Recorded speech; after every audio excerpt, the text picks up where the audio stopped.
gonna like weird stuff. Hi, I'm gonna buy more books. I have a lot of books to buy. Okay, my TBR list is long. It's 24 pages long, pending, because it could get bigger.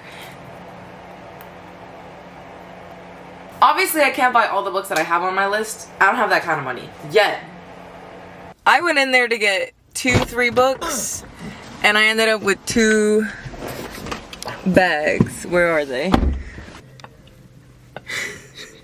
There was a movie that I watched that scared the crap out of me, and it was about these little monsters that came to life. I know what you're talking about. And it looks just like this. It does. Where the wild things are for life. That movie scared the Yeah. We're shopping for books. She's shopping for books. I'm here for the ride. I'm not gonna do a haul yet. We spent $140 something. Alright, no, we spent... No, it was like... It was 108. 108 credit dollars because we've been donating books to get points back. Yep. I'm gonna show you one book out of this whole haul. Next! I need The Handmaid's Tale, and we need to see if Animal Farm is here. I just don't know if Animal Farm is here though. Okay. You should follow me through. Oh, is it recording? Oh, here, sorry. Yeah, that's better. We're just pretending to walk around just so I can have footage. Okay, so we were at a previous bookstore, but the prices were looking a little bit too much like Barnes & Noble prices. These are so far the 2 books that I have. What?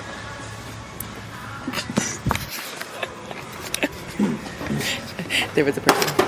Oh, jump on my thing one more time. Please stop it. Say hello.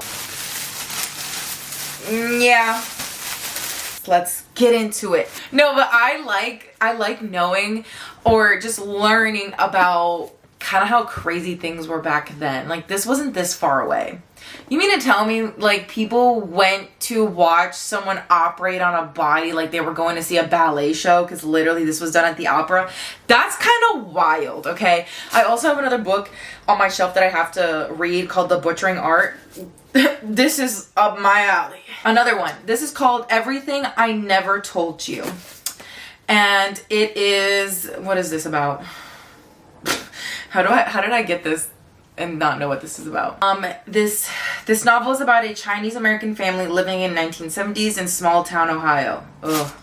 Everything I Never Told You is both a gripping page turner and a sensitive family portrait, uncovering the ways in which mothers and daughters, fathers and sons, and husbands and wives struggle all their lives to understand one another. What a relatable. That's why it got me. Then another one that has the same feeling that I have the same feeling towards is An American Marriage. This one is a captivating love story that is also a clear-eyed look at the effects of injustice in contemporary American life. We all know about injustice in the American. I want to jump on the Emily Henry train so bad. So bad. I hear that she does contemporary romance books so well and that she writes realistic characters. So I want to hop on the train. I've never read an Emily Henry book, and I hope that I stay on the train. I hope that I actually do end up liking this book. Next.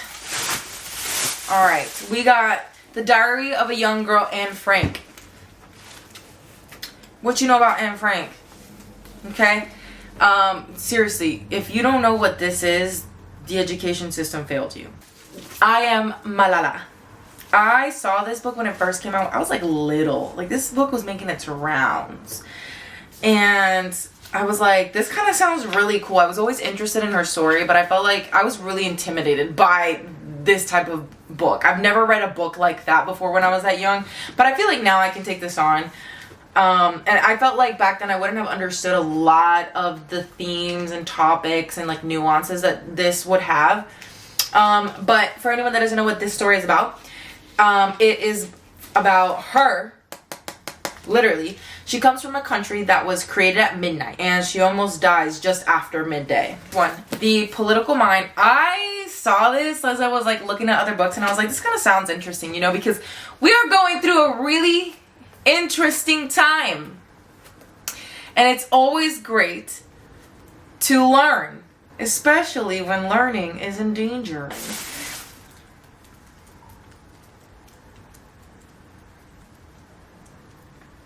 The fuck?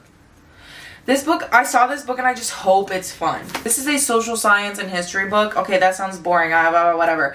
It's called The Essence of Style. How the French invented high fashion, fine food, chic cafes, style, sophistication, and glamour. I hope this book is fun. Brave New World. This is a satiric vision of a utopian future. But you know, sometimes when we think about dystopia, I think we're living in a dystopian world, and I just don't think we realize this. Yeah.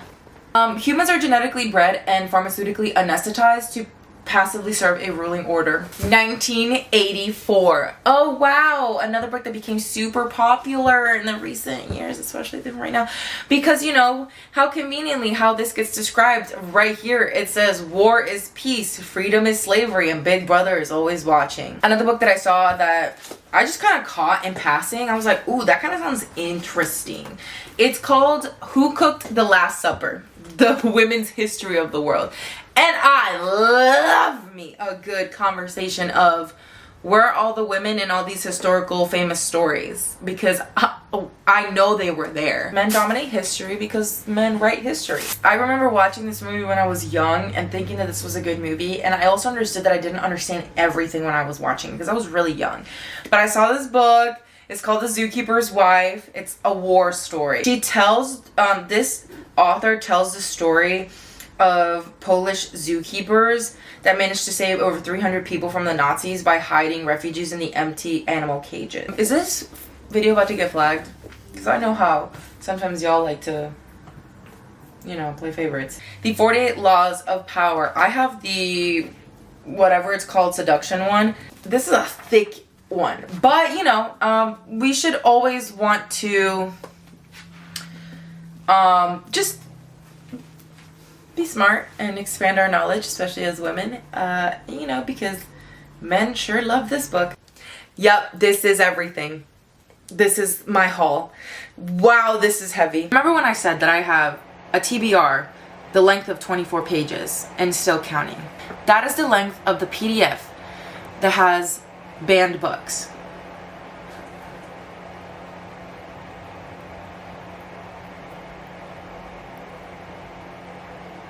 Censorship is dangerous. There is a quote that says, "Those who cannot remember the past are condemned to repeat it." It doesn't only apply to books, this also applies to magazine. Media is political. Books are political. Music is political. Art is political. One of the books that I wanted to was Animal Farm, and they did not have that. I'm still in search for that book, but that's one of those books that is extremely banned. Like, it's banned in so many places. I wonder why. I just want you guys to start questioning why certain books are banned. You won't be able to have access to a lot of things. In fact, we have lost a lot of media already without even realizing it. Some things you can't even find online until you do a way back search, and even then it doesn't exist. A lot of people have now switched over to streaming services, for example, and realize that they don't actually own the shows or movies that they have bought because the contract runs out and then they have to return the rights to the company. But when you buy a CD, you actually have a physical copy in your hand. You're able to rewatch it as many times over and over and over again. And I will always advocate for our books, for our print and physical media. You should start doing that too. Because if they're coming for our books, they're coming for our education. Please.